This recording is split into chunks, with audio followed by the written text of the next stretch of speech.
지금은 AI 하드웨어로 가겠다. 많이 올랐나 싶어서 요만큼 팔면은 자네 팔았는가?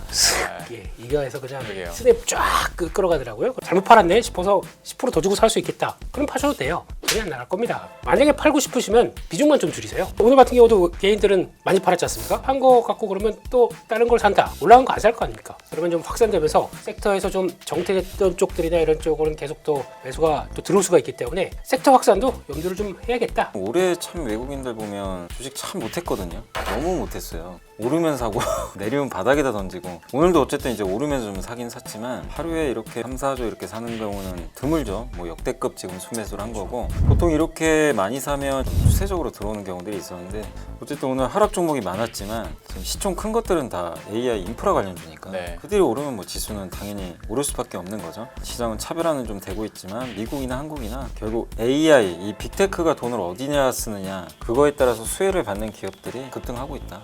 일단 현상적으로 오늘 개인 투자자들이 많이 팔았고, 대표님께서 그러면 그 판 돈을 덜 오른 곳에다가 사지 않겠냐라고 얘기를 해주셨는데, 그럼 지금 시점에서 덜 올랐는데 시장의 방향성과 분위기는 맞춰갈 수 있는 섹터는 어디라고 보십니까? 그나마도 좀 차라리 조목을 달라고 그러세요. 상대적으로 덜 올랐는데 네. 좀 편할 수 있는 기업은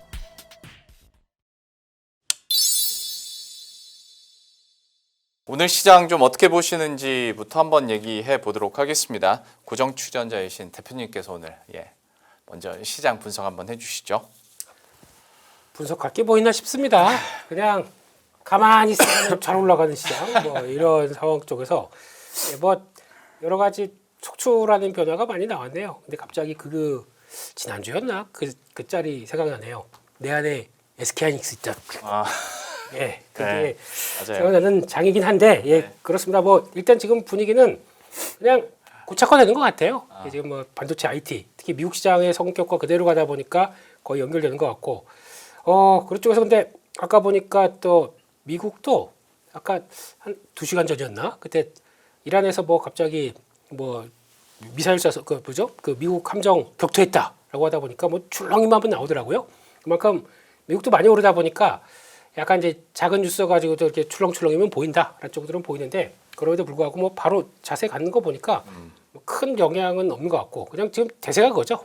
지금은 AI 하드웨어로 가겠다라는 네. 쪽들인 것 같고, 조금 좀 많이 올랐나 싶어서 요만큼 팔면은 자네 팔았는가? 네. 예, 이거에서 그냥 그러게요. 스냅 쫙 끌어가더라고요. 그래서 그런 장이다 보니까, 그런데 그런 건 있을 것 같아요. 이게 만약에 이렇게 강하게 뭐 각도 보세요. 각도가 무지 세니까 이런 각도 쪽에서 약간 횡보나 좀 쉬어간다. 그러면은 약간 이제 오늘 같은 경우도 개인들은 많이 팔았지 않습니까? 네. 판 거 갖고 그러면 또 다른 걸 산다. 그러면 올라간 거 안 살 거 아닙니까? 그러면 좀 확산되면서 섹터에서 좀 정체됐던 쪽들이나 이런 쪽으로는 계속 또 매수가 또 들어올 수가 있기 때문에 섹터 확산도 염두를 좀 해야겠다라고 생각하고 있습니다. 알겠습니다. 시장이 그래서 그런지 대표님의 그 얼굴 표정도 훨씬 가벼워 보입니다. 환자예요 지금. 지금 힘듭니다. 예. 아니, 항상 몸 상태는 좀 요즘에 피곤하셔서 그런지 힘들다고는 하는데, 시장 분위기가 좋을 때는 한결 그래도 얼굴빛이 좋다라는 점을 오늘 새삼 한번 더 느끼고, 이사님께서도 오늘 시장 좀 어떻게 보셨는지 좀 총평 부탁드릴게요. 뭐 어린이날 선물 준 것 같아요. 어른이날. 다 뭐 어른이시지만 사실 아마 내일 먹는 메뉴가 다 달라지지 않을까. 그럴 수 있죠. 네. 아무래도 좀 한턱 더 쏘실 것 같아요, 다들. 네. 근데 애들 데리고 2차 갑니까 그러면? 근데 어쨌든 저도 이제 5월 들어와서 이렇게 폭등할 거라고는 상상도 못했고, 그 4월에 뭐 올라간 이유는 뭐 다들 아실 거고요. 그 연장선상에서 또 코스피가 오늘 이제 급등을 했는데, 오늘 아까 말씀하신 대로 참 그렇게 정말 엄청나게 팔던 외국인이 오늘은 드디어 이제 복귀를 했는데, 하루에 이렇게 뭐 3, 4조 이렇게 사는 경우는 드물죠. 뭐 역대급 지금 순매수를 한 거고, 보통 이렇게 많이 사면 이게 한 번에 끝나는 경우는 별로 없었고 좀 추세적으로 들어오는 경우들이 있었는데, 내일 한 번 더, 그러니까 수요일 날 한 번 더 우리가 좀 확인을 해야 되겠지만, 오늘 어쨌든 외국인들이 제가 봤을 때는 올해 참 외국인들 보면 주식 참 못했거든요. 너무 못했어요. 그냥 오르면 사고 내리면 바닥에다 던지고 이런 게 너무 많았는데 오늘도 어쨌든 이제 오르면서 좀 사긴 샀지만 제 생각엔 뭐 오늘 뭐 삼성증권이 뭐 상한가 간 것도 뭐 약간의 영향도 있겠죠. 뭐 삼성증권 통해서 이제 미국의 개인 투자자들도 그렇죠. 국내 주식을 살 수 있다. 그게 뭐 실제로 얼마나 샀는지 우리가 알 수는 없지만 그 영향도 있었던 것 같고 저는 이제 엔화가 좀 너무 약했는데 그 160엔에서 그 일본 정부가 좀 개입이 들어갔어요. 그러다 보니까 이제 이렇게 되면 달러가 강해지기가 좀 어렵거든요. 그리고 오늘 또 한국은행 부총재가 금리 인상 얘기를 또 네. 꺼내들었죠. 이거는 근데 이 금리 인상하면 또 악재로 보실 수도 있지만 사실 이거를 악재로 보실 필요는 없는 게 지금 미국과 한국의 금리 차가 좀 벌어져 있는데 이게 이제 좁아질 가능성이 높아요. 근데 그런 발언을 했다는 건 외국인한테는 저는 굉장히 긍정적으로 작용하지 않았나. 네. 왜냐면 원화가 강해질 수밖에 없거든요.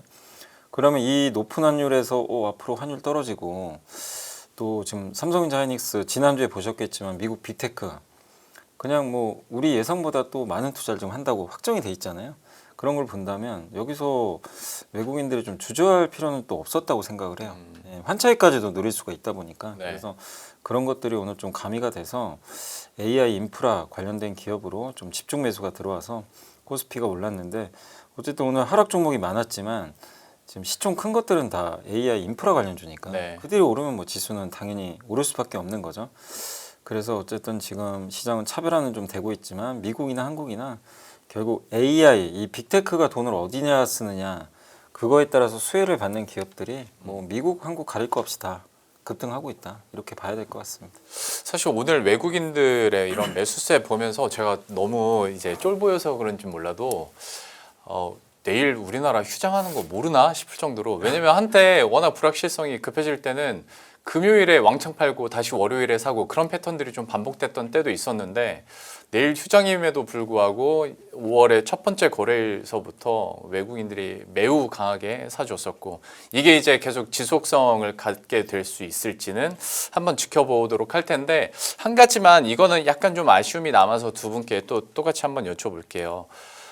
말씀드린 것처럼 오늘처럼 급등을 했는데 사실 코스피와 코스닥의 온도차도 많이 있었고 상승하는 종목보다 하락하는 종목이 더 많았습니다. 그런데도 이렇게 급등했다는 건 어느 군가 어떤 섹터나 어떤 종목군들은 분명히 과매도권에서 지금 부담을 느끼고 있는 위치에 와 있다는 거고 또 반대로 소외되는 분들도 많이 있다는 건데 여기에 대해서 개인 투자자들의 스탠스나 전략을 좀 어떻게 가져가야 될 것인가 좀 대표님께서 한번 실전 투자 전략 한번 얘기를 해주시죠. 네, 앞서 잠깐 말씀드렸듯이 여기서 많이 올랐으니까 팔어. 네. 네, 끝입니다. 예, 다시 못 삽니다. 네. 예, 거기다 그러면 더 주고 잘못 팔았네 싶어서 10% 더 주고 살 수 있겠다. 그럼 파셔도 돼요. 손이 안 나갈 겁니다. 그럼요. 그리고 또 올라갈 때도 보면은 이렇게 올라가다 각도를 팍 세우고 올라가기 시작한다. 물론 단기 과매수 시도는 나올 수 있습니다. 네. 근데 요즘에 단기 과매수 시가 나오게 되면 패턴이 어떻게 되냐면 그거를 고점에서 횡보를 해버려요. 그렇게 돼서 물량 더 나올 거 없나 있다가 또 다음으로 넘어가다 보니까 네네. 이럴 때는 일단 뭐 만약에 팔고 싶으시면 비중만 좀 줄이세요. 100주 갖고 있다. 10주나 20주 정도 줄이는 거. 그건 괜찮습니다. 그러고 어떻게 보면 또 이게 강하다 보니까 뭐 순환매를 또 생각한다 그러면 그런 쪽으로 확실히 안 간 거 뭐 있을까라고 하다가 근데 여기서 이제 안 간 거라고 하게 되면 종목으로 보시면 안 됩니다. 종목으로 보시면은 그런 거 있잖아요. 많이 빠진 종목. 예. 근데 많이는 빠져 있는데 그냥 많이 빠진 종목. 네. 네. 근데 빠진 종목에 이유가 있을 거예요. 이유가 있죠. 네. 네. 그런 쪽들을 가서 많이 빠졌으니까 예, 저점 그렇죠. 매수 그런 거 하지 마시고 섹터로 보세요. 네. 섹터로 봐서 섹터가 그동안에 잘 가다가 약간 좀 정치돼서 얘는 그렇다고 해서 뭐 그럴 이유도 없는데라고 생각하시는 거는 그런 건 늘리시면 되죠. 근데 그게 중요한 거는 여전히 강한 종목들을 일단은 너무 많이 팔거나 나 먼저 뛰어내릴래 번지 점프 쫙 하게 되는 순간 잘못하게 되면 줄 끊어집니다. 그래서 일단 아마 잘 하실 겁니다. 요즘 그냥 강한 종목들 계속 잘 데리고 다니실 걸로 생각하면서 그렇게 봐야 될 것 같습니다. 일단 제 멘트는 잠깐 정정은 해드려야 될 것 같습니다. 대표님께서 바꿔서 잘 얘기해 주셨는데 제가 과매도라고 했더라고요. 과매수 구간. 어느 종목군들은 사람이 죄송합니다. 큰일 과매수 그냥 구간에 사람이에요. 들어가 있다라는 건데 그러면 이사님께 이거 여쭤볼게요. 그러니까 과매수 구간에 들어있는 일부 뭐 반도체줄 근데 지금 파는 거는 약간 그렇긴 한데 부담은 또 스럽단 말이죠. 이 상황에서 반도체 갖고 계신 분들은 어떻게 해야 됩니까? 근데 반도체가 대장주잖아요. 어쨌든 삼성 하이닉스가. 근데 참 이렇게 올랐는데도 PER이 지금 6배도 안 되니까 네. 참 이게 무슨 일입니까? 지금 이렇게 주가가 많이 오르는데 하이닉스는 10배가 올랐는데 PER이 지금 5배밖에 안 되거든요. 네. 그러니까 우리가 어쨌든 이익과 이 시가총액 항상 비교하면서 보잖아요. 네. 보는데 이 사이클이 어디까지 이어질지 모르지만 공통적으로 어쨌든 올해까지는 공급 당이 부족하고 지금 이번에 삼성전자 컨퍼런스 콜에서도 실적 발표에서도 내년에도 공급 부족하다고 얘기가 나왔거든요. 그러니까 우리 생각보다 이 공급 부족이 더 연장되는 것 같아요. 그래서 만약에 내년까지도 이게 이어진다고 생각을 한다면 적어도 올해까지는 주가가 크게 빠질 이유는 별로 없거든요. 공급 과잉이 아니니까 수요는 계속 좋으니까. 그래서 그렇게 생각한다면 어디까지 갈지는 지금 우리가 알 수는 없지만 계속해서 보유하는 게 맞다. 지금 아까 이제 김민수 대표님 말씀처럼 주도주 함부로 팔면 다시는 잡을 수가 없어요. 네. 이건 진짜 해보신 분들 아마 아실 거예요. 이게 잡기가 그러니까 뭐냐면 지난 3월 달에도 그 폭락장에 위에서 먼저 파신 분들은 밑에서 또 잡는 기회가 있었겠죠. 근데 막상 오면 또 못 삽니다. 그때 오면 또 5천 깨질 것 같고 또 4,500 갈 것 같고 이러이러한 이유 때문에 사질 못해요. 사실은. 그럼 결론은 그때 그냥 20만 원에 사서 삼성전자 물리신 분이 지금 차라리 오히려 더 수익이 난 거고 그때 파신 분은 이게 다시 접근하기가 되게 어려워요. 그래서 네. 지금 반도체 비싸지도 않고 지금 제가 봤을 때는 전 세계 제일 싼 주식 2개가 삼전 닉스라고 저는 생각하거든요. 그래서 여전히 저는 다른 어떤 것보다 돈이 있으면 이쪽에 계속 집중해야 된다. 이걸 1순위로 보고 있고 다만 이 반도체도 지금 소부장 중에서도 좀 과하게 오른 종목도 분명히 있어요. 네. 그런 기업들은 좀 뭐 적절하게 수익 실현하는 것도 하나의 방법이겠지만 적어도 삼성전자 하이닉스만큼은 사이클이 어디까지 갈지도 모르고 우리가 예측도 어려운 게 이런 사이클을 본 적도 없고요. AI 사이클 누가 봤겠어요 세상에. 못 맞춰요. 못 맞추지만 명확한 건 수요와 공급의 법칙 우리가 알고 있고 수요 여전히 많고 공급은 부족하고 그 다음에 그래서 우리가 항상 봐야 되는 게 빅테크 CEO들이 하는 발언 계속 이제 지켜봐야 돼요. 그들이 무슨 얘기하나 지출 줄이나 늘리나. 근데 현재까지는 이란 전쟁이 나도 지출 더 늘리면 늘렸지 줄일 생각은 뭐 전혀 없는 것 같아요. 네. 그런 걸 뭐 종합해 본다면 아직도 뭐 삼성전자 하이닉스 저는 상승할 자리가 좀 많이 남아 있다 아직은. 그래서 계속해서 뭐 과열은 있으니까 좀 실수는 있다 하더라도 뭐 함부로 팔아서는 안 될 것 같다 이렇게 말씀드리겠습니다. 그러니까 워낙 주가가 급등을 하다 보니까 저도 막 차트를 보면서 RSI도 찾아보고 ADR도 찾아보고 막 어떻게든 좀 이해하려고 하는데 사실 PR만 놓고 보면 여전히 매력적인 게 사실이니까 지금 섣부르게 팔았다는 다시 못 산다. 앞에서 한상희 위원님과도 그 얘기 했거든요. 지금 팔아서 나의 실수를 인정하고 다시 사신 분들이 있다면 여기 있는 모든 분들보다 더 고수일 것이다. 예, 맞는 말이죠. 그렇기 때문에 지금은 좀 섣부르게 파는 거는 좀 지양해야 될 것 같고 그러면 이제 조금 더 종목 얘기해 보도록 할 텐데 대표님께서 일단 오늘 상승과 하락했던 업종들 함께 체크해 주시면서 시장 분석 한번 들어가 보겠습니다. 네, 오늘 시장 동향을 보게 되면 의외로 저희가 아는 종목 중에서 하락하는 쪽도 있었습니다. 네, 그러다 보니까 마음이 아파서 그렇죠. 네, 그런데 일단 요즘 반도체만큼이나 뜨거운 게 전력설비 전선 네, 이쪽들이 뜨겁습니다. 막상 실적은 막상 나온 실적은 그만큼 안 됐어요. 그런데도 뜨거운 이유는 뭐 나왔던 내용들 쪽에서 수주 잔고라든가 그리고 또 나가는 방향들 그리고 또 이번에 어디랑 계약했다. 가장 요즘 뜨거운 우리 블룸에너지 보는 친구들이 다 같이 블루 음악에 바뀌어 있다 보니까 그쪽으로 다 강하고 있다라는 쪽에서 이쪽도 강한 섹터고 종목입니다. 근데 이것도 마찬가지로 많이 올랐으니까라고 했다가 줄이는 건 괜찮지만 팔면 안 될 것 같다라는 쪽으로 보셔야 될 것 같고 반도체는 당연하고 오늘 보니까 반도체도 세부적으로 또 확대가 되기 시작하더라고요. 섹터들도 그런 쪽에서 요즘 또 인기가 있는 게 CXL 얘기도 나오기 시작하고요. 네. 그래서 이제 기판 쪽에서도 보니까 다 우리 기판주도 강하긴 한데 그러니까 자꾸 얘기 드리지만은 대만 업체에 비하면 그렇게 많이 오른 거 아니에요. 네. 그런데 거기다가 지금 대만 업체들은 이번에 보니까 4월 말 기준으로 또 10% 올렸습니다.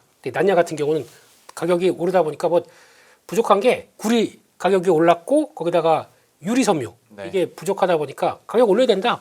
어쩔 수 없지 않습니까? 다 따라 올라가는 거. 그렇게 되면은 그러면 거기 관련된 이제 동박적층 같은 경우도 같이 따라가다 보니까 CCL도 좋다 그러면 두산부터 이 밸류체인 쫙 네. 이것도 같이 가는 게 맞죠. 네. 네, 그래서 그렇게 가는 것 같고 오랜만에 광통신 통신 장비가 같이 움직였습니다. 미국 쪽이 안 빠지고 저렇게 버티고 있는데 한쪽에서 시작은 또 계속 이쪽들 챙겨보는 것 같고요. 아 증권주 핫했습니다. 아까 삼성증권 얘기 잠깐 했지만 이 분위기가 좀 바뀌어 있어요.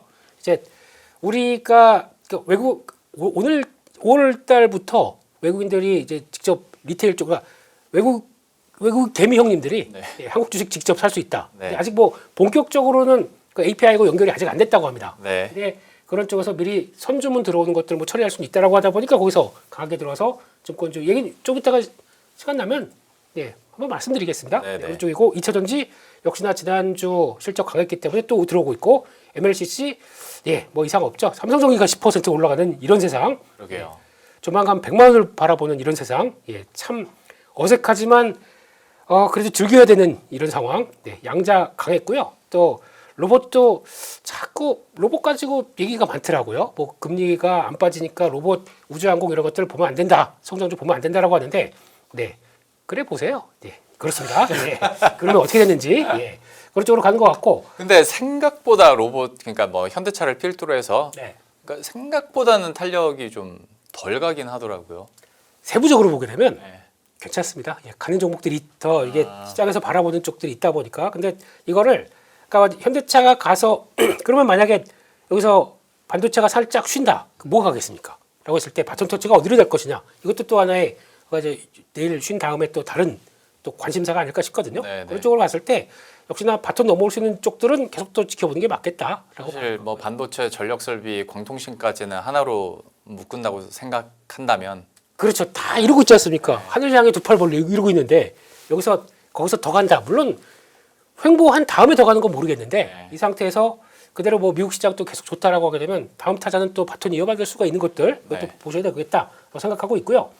하락 쪽은 건설주가 지난주 금요일 날 실적 발표했는데 GS건설과 DLENC가 생각보다 비용 얘기를 좀 많이 하더라고요. 원자재 많이 올랐다라는 쪽에서 약간 주춤하긴 하는데 모멘텀이 완전히 꺾였다고 보지는 않지만 많이 올랐기 때문에 그런 쪽인 것 같고 정유 신재생에너지는 유가가 또 흔들리다 보니까 또 바로 밀리는 쪽이고 바이오 좀 살려주세요. 이거 왜 이렇게 안 가는지 모르겠습니다. 네, 쉽지 않네요. 저기. 네, 엔터 짜증이 나네요. 이제 엔터 쪽들은 이런 쪽에서 그래도 아직 제대로 반응 못하는 섹터도 있다. 그런 쪽으로 바라보는데 그렇다고 해서 그러면 상승했던 거 다 팔아서 하락한 쪽들 이쪽으로 쫙 들어가느냐? 이건 아닙니다. 네. 이건 그러니까 일단 강한 쪽들은 두고 그 다음에 나머지를 뭐 조금 줍줍하든가 아니면 그래도 또 자리가 그렇잖아요. 이렇게 만들어가는 과정 쪽에서 좀 살 자리가 있거든요. 저점에서도 그런 때에서 좀 들어가든가. 근데 이거 하락하는 거 너로 정했어. 그러면서 딱딱딱 들어가기 시작하게 되면 계좌가 그러면 그쪽에서만 커지거든요. 네. 하락 주도주가 아닌 쪽에서 커지고 있다. 그러면은 시장의 변화에 못 따라갑니다. 그래서 뭔가 잘못돼 가고 있는 거죠. 그건 진짜. 그러면은 그러니까 저희가 보통 이제 물 탄다고 그러잖아요. 네. 원래는 올랐다가 고점에서 횡보하다가도 어느 정도쯤 됐다 그러면 다시 칠 때 그거를 사는 게 불타기 개념으로 그게 맞는데 네. 근데 지금은 하락하는 것만 눈에 띄어요. 그러면 거기서 이제 점점 비중이 늘어난다 그러면은 나는 어느 순간 보게 되면 좀 시장의 소위 쪽으로만 꽉 차 있습니다. 네. 그럼 계좌가 못 가요. 네, 그렇죠. 네, 그렇기 때문에 그런 건데 너무 물타기를 좋아하면 물귀신 된다. 이런 쪽으로 보셔야 될 것 같습니다. 네. 그러면 이사님께는 이거 한번 여쭤볼게요. 저 상승과 하락 업종 내에 있었던 업종군도 좋고 그 외의 업종도 좋은데 일단 현상적으로 오늘 개인 투자자들이 많이 팔았고 대표님께서 그러면 그 판 돈을 덜 오른 곳에다가 사지 않겠냐라고 얘기를 해주셨는데 그럼 지금 시점에서 약간 덜 올랐는데 시장의 방향성과 분위기는 맞춰갈 수 있는 섹터는 어디라고 보십니까? 더 올랐는데요. 네. 근데 지금 그나마 덜 올랐는데 그나마 더 올랐는데 좀 차라리 조목을 달라고 그러세요. 아이고. 아니 여기서 직접적으로 종목을 딱 이렇게 말하기가 좀 그러니까 저는 이제 그렇게 봐요. 좀 이제 상대적으로 덜 올랐는데 네. 좀 편할 수 있는 기업은 그냥 뭐 종목을 얘기할게요. 기아요, 기아. 기아 기아가 이제 저는 왜 괜찮게 좀 생각하냐면 네. 이제 어쨌든 실적도 나쁘진 않죠. 나쁘진 않은데 이제 형님인 현대차에 너무 가려져 있어요. 사실 뭐가 가려지느냐 로봇으로 생각을 안 해요 사람들이. 그렇죠. 기아를 네. 현대차만 기아로 그러니까 그 로봇으로 보고 그렇죠. 그러다 보니까 이제 PER은 기아가 7배, 현대차가 한 11배, 12배 되거든요. 그러니까 이게 벌어져 있죠. 그러니까 현대차가 내려와서 이걸 메꾼다기보다는 기아가 어느 정도는 저는 좀 메꾸지 않겠냐. 그리고 기아를 무조건 이제 로봇으로만 봐도 뭐 괜찮긴 하지만 지금 전기차 유럽에서 되게 잘 팔리거든요. 네. 생각보다.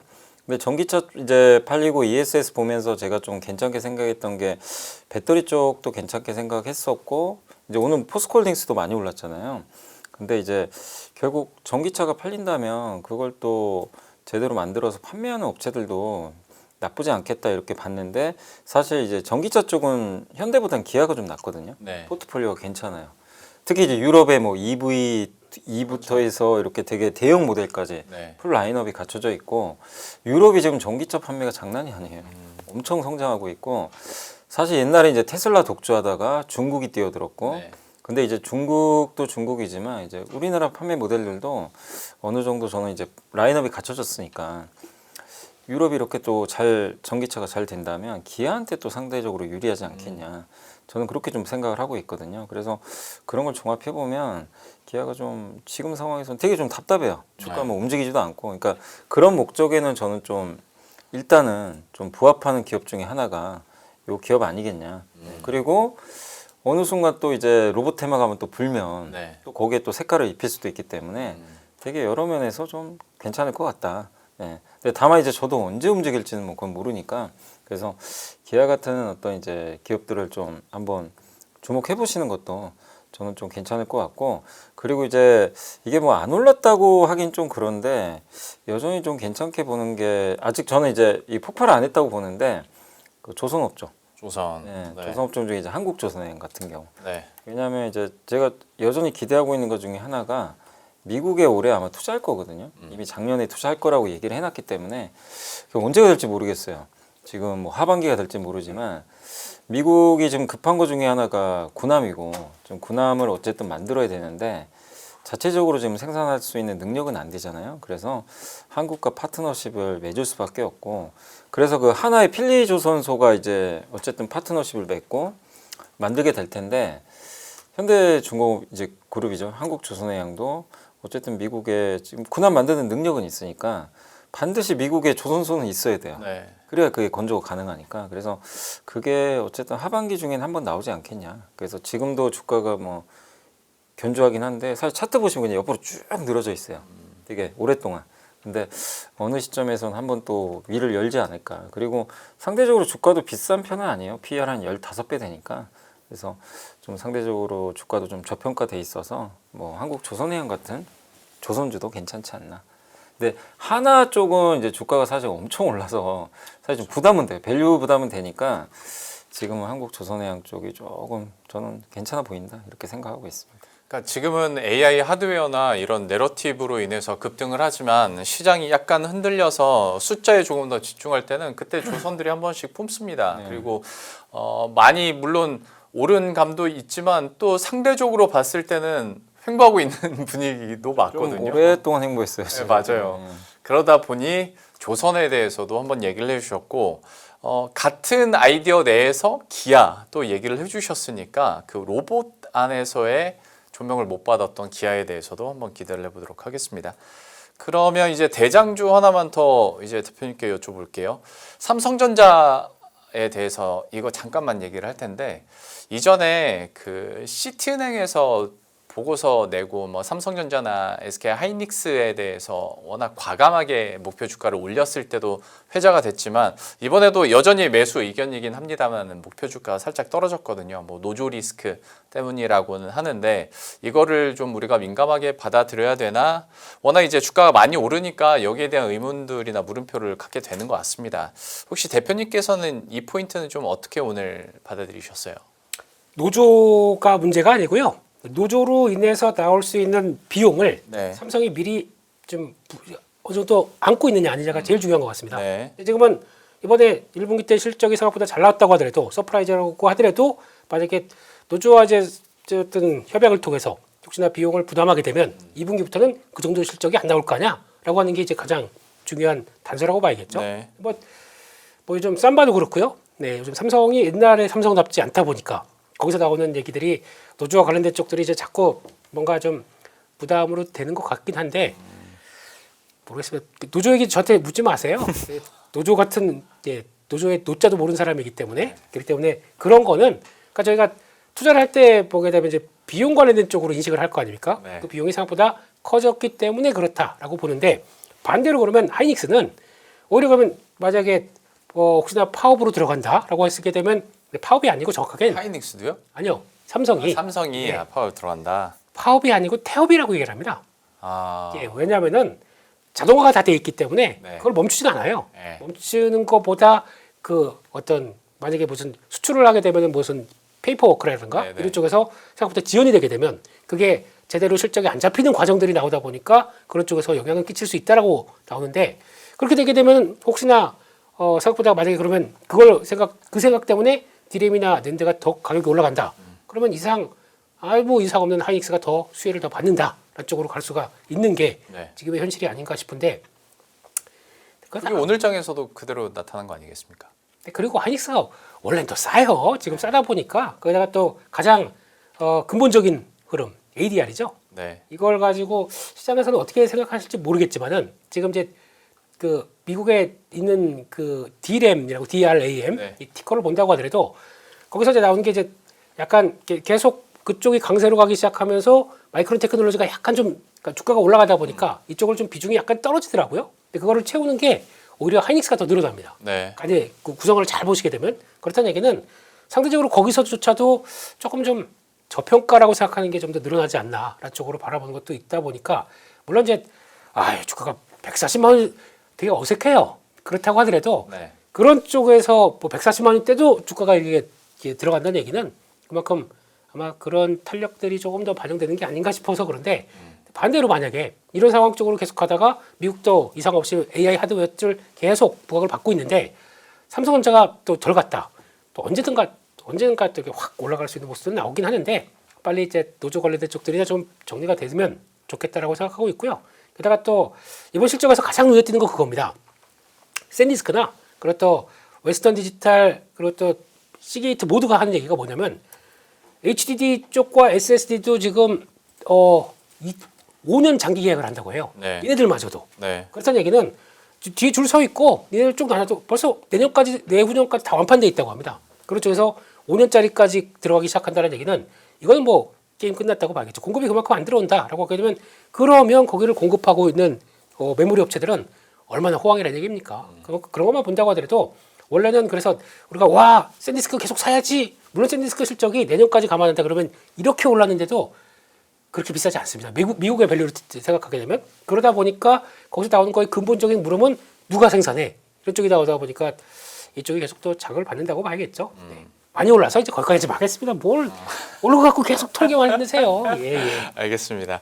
SK 하이닉스 144만 원 어색하다고 하셨는데 저는 개인적으로 시총 3위 SK 스퀘어가 더 어색하기도 합니다. 여기 진짜 지분 가치로 그냥 끌어올라가고 있는 모습인데 오늘장에서도 17% 급등. 아니. 그렇게 생각하시면 안 되어 돼요. 있고. 회사가 네. NAV라고 그러잖아요. 네. 이거를 계속 2028년까지 네. 계속 축소하겠다고 해서 배당 받는 것들 계속 매입 소각한다고 합니다. 네, 네. 그럼 당연히 가치가 그렇죠. 커질 네, 수밖에 네, 없겠죠. 맞죠. 네, 그리고 ADR 들어가게 되면 수혜해요, 이 회사가. 그럼요. 네. 네. 제가 왜 이러고 있죠, 근데? 그렇게 올라간 것 같고, 이제 그만 얘기하세요. SK 하이닉스랑 스퀘어에 대해서는 저도 계속 관심 있게 보고 있는데 대단합니다. 혹시 그 이사님께서도 혹시 반도체나 뭐 CT의 이런 의견에 대해서 좀 첨언하실 내용이 있으실까요? 근데 일단 이제 삼성전자 그러면 이제 지금 노조가 요구하는 게 한 15% 정도 되거든요. 네. 그러니까 그거를 좀 달라고 하는데 네. 현실적으로 15%는 좀 쉽지 않을 것 같고 그냥 하이닉스 10% 네.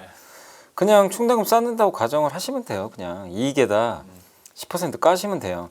그렇게 해서 계산을 해보면 이제 올해 삼성전자가 영업이익 310조 정도 예상하거든요.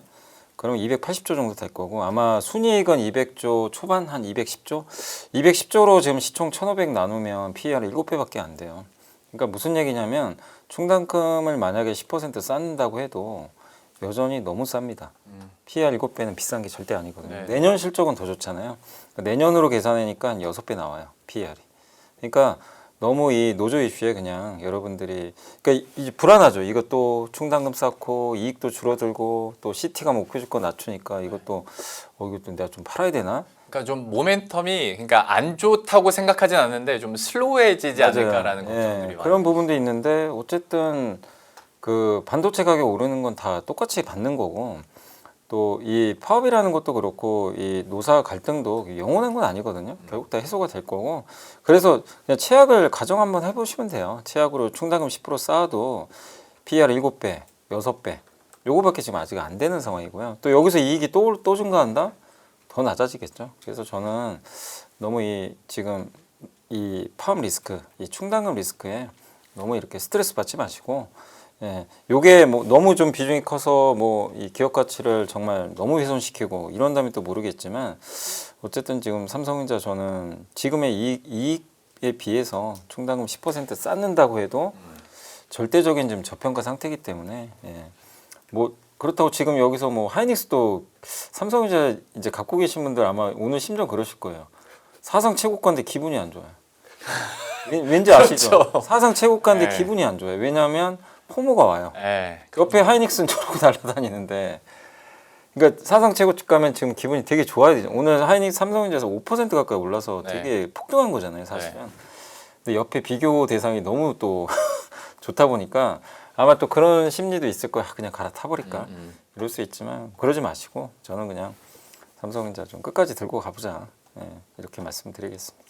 뭐 삼성전자, SK 하이닉스, 뭐 스퀘어까지 다 갖고 있는 것도 방법이죠. 그런 ETF도 있고. 예, 잠깐 홍보해봤고요. 하세요. 하세요. 솔 ETF 네. 잘 나가고 있습니다. 네. 아무튼 여기에 대해서는 좀 걱정거리들의 목소리가 물론 있습니다만은 지금 그게 지금의 추세가 꺾일 정도는 아니니 너무 걱정하지 말자. 여전히 가격 메리트는 있다라고 얘기를 해주셨고 다음 넘어가서 증권주 잠깐 보겠습니다. 증권주는 저 어느새부턴가 이렇게 하면 좀 비약일 수는 있는데 약간 바이오 투자 전략 보는 느낌처럼 그러니까 이제 증권주를 하나로 뭉뚱그려서 예전처럼 증권주라고 보기는 어려울 것 같고 각 기업별로 워낙 좀 모멘텀도 확실하고 주가의 향방도 좀 달라서요. 증권주 어떻게 해야 될지 한번 살펴보도록 하겠습니다. 오늘의 주인공은 당연히 삼성증권일 수밖에 없는데 이외에도 뭐 우주 쪽으로 가면 또 미래에셋증권 얘기 많이 하고 뭐 그렇습니다. 증권주에 대해서는 대표님께서 어떻게 바라보고 계십니까? 네, 일단 증권주가 지난주 금요일 날 키움증권이 실적을 발표했는데 네.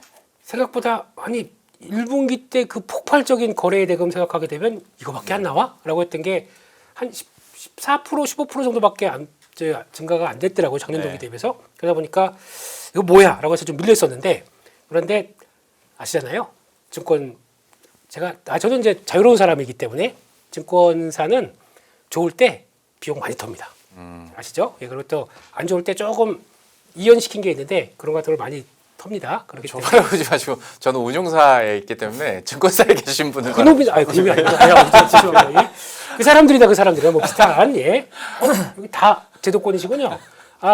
저 혼자 얘기하겠습니다. 예, 아무 털하지 마세요. 그냥 네. 그렇다더라. 알겠습니다. 하고 하시면 될 것 같고. 네. 근데 실적이 계속 좋게 되면은 털 게 없다. 그러면은 2분기, 2, 3분기 때는 갑자기 실적을 확 좋게 발표합니다. 이게 증시 호황 때 많이 나오는 상황이에요. 그렇기 때문에 지금 뭐 실적 관련된 쪽들 뭐 이상이 없다고 봐야 될 것 같고 또 하나가 저희가 9월 14일인가요? 그때부터 이제 개장을 7시부터 합니다. 네. 네. 거래소가 7시부터 7시 50분 그리고 또 넥스트레이드가 8시부터 8시 50분 네. 개장하고 또 똑같이 이렇게 된다. 그러면 1시간 더 늘어납니다. 피곤하시겠어요, 이사님? 네. 7시부터 5시부터 출근하셔야 돼요? 와, 하여튼 그렇습니다. 그러면 증권주는 뭐 다 돈이겠네요. 예, 그때까지 시장 좋고 조금 변동성만 커진다. 축하드립니다. 보너스 많이 받으시겠네요. 네. 자꾸 저 바라보면서 하지 말고 운용사 사이드는 그게 늘어나면서 이익보다는 오히려 이제 피곤한 일들이 더 많아진 쪽이고 이제 그러면 나오시든가요. 네. 그렇습니다. 그래서 이제 그런 것도 있는데 오늘 나왔던 얘기는 이런 겁니다.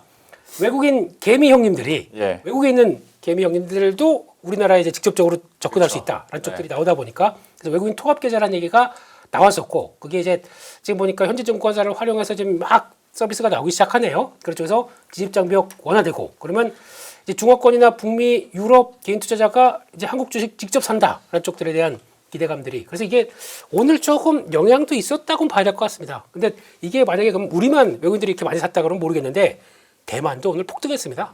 그렇기 때문에 제가 보기에는 여기 포인트는 맞추는 게 이게 계속 앞으로 벌어질 일이다라고 생각을 하시고 그냥 IT 관련된 쪽의 강자들 다시 3월달, 4월달 자금 빠졌다가 오늘부터 다시 5월달부터 다시 유턴한다라는 쪽으로 보시는 게 더 맞을 것 같아요. 그래서 하나증권 보니까 푸투라고 하는데 이게 홍콩 기반의 중화권 아시아 쪽인데 고객 계좌가 약 한 336만 개. 네. 엄청나네요. 그러다 보니까 MTS에서 한국 주식 시세 조회가 가능하다고 하고 있고요. 근데 이제 홍콩에서 그들이 그렇게 되면 홍콩 주식 뭐하러 해? 한국 주식 이렇게 쓰는데 그럼 그쪽으로 한국 주식을 사자. 이렇게 되면은 또 나올 수가 있는데 6월 달부터 실제 매매가 지원이 된다고 합니다. 네. 그럼 그때부터는 하나 금융도 사야 되나요? 예, 뭐 하여튼 예, 실적이 또 어떻게 바뀔지 봐야겠죠. 삼성증권도 보니까 IBKR이라고 하는데 누가 그러더라고요. I buy Korea 예, 이러면서 예. 네. 알겠네요. 오늘 그런 얘기 하더라고요. 인터랙티브 브로커스라는 회사를 예. 티커도 딱 그래요. 예. 그래서 미국 최대 규모 온라인 증권사라고 하는데 고객 계좌가 460만 개, 미국, 유럽 전 세계를 갖고 있는데 이제 주식 시세가 조회가 가능한데 일단 이거부터 하고 그 다음에 순차적으로 아마 하반기라고 얘기를 하는 것 같은데 거기서 나오기 시작한다 그러면 증권사들에 대해서 그러면 수수료가 또 바뀌겠죠. 우리가 이제 해외에서 매매할 때도 예전 처음에는 수수료 되게 비싸졌지 않습니까? 네. 그러다가 경제가 하다 보니까 조금 그렇죠. 다운됐는데 그 한국 증시 살려면 예, 수수료 이 정도 내야 돼요. 하고 좀 이렇게 빵빵하게 나오게 되면 어차피 수익 날 건데 뭐라고 네. 하게 되면 그런 식으로 나올 수 있다라는 쪽에서 아마 거기서 변화가 나오다 보니까 삼성증권이 강하게 들어갔고 근데 그렇다고 해서 하나금융을 살 수가 없는 게 하나증권을 갖고 있지만 거기 나오는 안에 이제 비중이 그렇죠. 그만큼이 나오지가 않기 때문에 네. 그냥 삼성증권만 부각을 받았다라고 하는 게 맞지 않나 싶은데 그런 쪽으로 가게 되면 근데 모르겠어요. 상한가는 좀 오버인 것 같긴 한데 근데 뭐 모르겠습니다. 시장이 얘기를 하는 거니까 이런 스토리를 맞춰가면서 증권주가 움직이고 있다라고 봐야 될 것 같습니다. 근데 저렇게 되면 진짜 수수료 수익에 대한 어떤 파이 자체가 완전 달라지는 건 맞는 거죠? 그렇죠. 새로 없던 게 생기는 거 아닙니까? 네. 그들이 사기 시작한다고 하게 되면 그래서 그러다 보니까 기대감이 많이 올라오고 근데 또 그 너희만 해? 나도 해! 라고 뛰어드는 회사들 다 있을 거예요. 그러면 또 거기다가 다시 이제 증권업도 이제 브로커만 하더라도 또 빵빵하게 바뀐다 이렇게 봐야겠죠. 알겠습니다. 하나증권과 삼성증권에 대한 이런 모멘텀들 들어봤고요.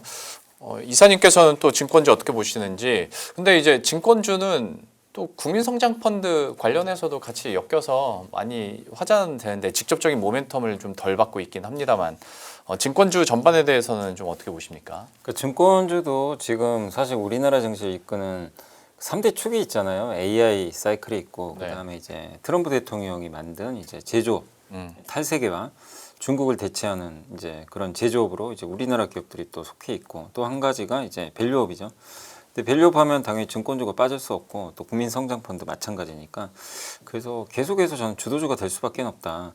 다만 이제 증권주도 너무 좀 이렇게 그 지난번에 이제 미래에셋 같은 경우는 또 특수하게 스페이스X로 올랐고 그렇죠. 네. 오늘 삼성증권은 또 이제 그 미국인 투자자들 이 부분 때문에 올랐기 때문에 이렇게 좀 어쨌든 뭐 증권업 쪽에 다 좋은 이슈긴 하지만 너무 이게 단기간에 좀 급등했을 때는 조금 오히려 저는 좀 조심하자. 그러니까 모든 증권주를 조심하자는 게 아니라 증권주 전반적으로는 계속 괜찮을 것 같아요. 지금 4월 달에 거래대금 더 나오거든요. 네. 더 나왔고 실적도 아직 피크아웃 아닌 것 같은데 다만 어떤 이벤트 때문에 한 번씩 막 폭등을 해요. 근데 그럴 때 너무 좀 그걸 흥분해서 쫓아가면 또 물릴 수도 있기 때문에 네. 어쨌든 저는 증권업종 들고는 가시되 이게 오늘 또 삼성증권이 이렇게 너무 좀 급등한 건 조금 좀 증권 이렇게 뭐라고 해야 될지 표현은 좀 그런데 네. 좀 과도한 상승 아닌가 하는 네, 생각은 좀 들어요. 사실 네, 개인적으로. 맞아요. 예. 어색하지 않습니까? 일단 네, 당장 네. 자체가 그 미국인들이 얼마나 할지도 사실 우리가 알 방법도 없고 지금 당장. 네. 예. 느낌적인 느낌으로 충분히 이해를 하시리라 생각을 하고요. 글쎄요, 한 2분도 못 드릴 것 같긴 합니다, 대표님. 그 코스피 섹터별로 경로 전망 그 자료 준비하셨다고 들어서 그걸로 한번 마무리 지을까요? 네, 아직은 회사가 하나 들어오네요. 예. 시단. 네. 그래서 운명이어가지고 네. 네, 크루사일 뿐. 빠져나가려고 하시던데, 예. 그럼 나오시는가? 예. 일단 나왔던 그 자료 해석을 보다 보니까 눈에 조금 띄는 것 같아서 한번 가져와 봤습니다. 예. 일단 지금 이제 약간 저도 이렇게 생각을 했었거든요. 그러니까 5월 달부터나 이제 약간 상반기로 가면서 그냥 속도가 너무 빠르게 올라가는 것보다 약간 속도는 좀 주춤하면서 이제 종목들의 섹터의 확산이 나오지 않을까 싶어서 아마 신한도 그렇게 바라본 것 같아요. 근데 여전히 뭐 다 우상향으로 가는 쪽은 맞겠다. 왜냐면 워낙 지금 EPS는 그냥 뭐 예상 이상으로 다 강하다 보니까 그런 쪽에서 그래서 뭐 여기서 이제 신한투자에서 얘기하는 게 핵심은 뭐 반도체다 다 가는 거죠. 근데 눌림목은 전력기기 아니 눌림목을 줘야 사죠. 예 그렇기 때문에 조선 IT 하드웨어 이쪽들 뭐 다 빵빵하다 그런 쪽인데 20일 이동평균선까지 눌림 안 와요 거기까지 안 옵니다. 강한 종목들은 횡보합니다.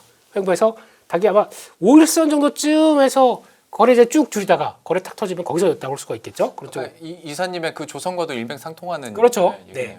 그리고 바이오 게임 이거를 역발상으로 투자해야 된다라고 하는데 살려주세요. 예, 좀 도와주세요. 예, 이쪽이고 방어 포지션 통신 필수 소비재인데 제가 보기엔 소비 쪽들 이쪽들이 좀 고개를 들 것 같아요. 네, 그런 쪽에서 이것도 한번 보시는 게 좋겠다. 그런 쪽이고 관찰 대기 뭐 미디어 자동차인데 펀더멘탈의 확실한 개선 이거는 펀더멘탈보다 밸류가 또 나올 수가 있기 때문에 미디어는 잘 모르겠고 자동차는 여전히 관심 있게 보자 이렇게 말씀드리겠습니다.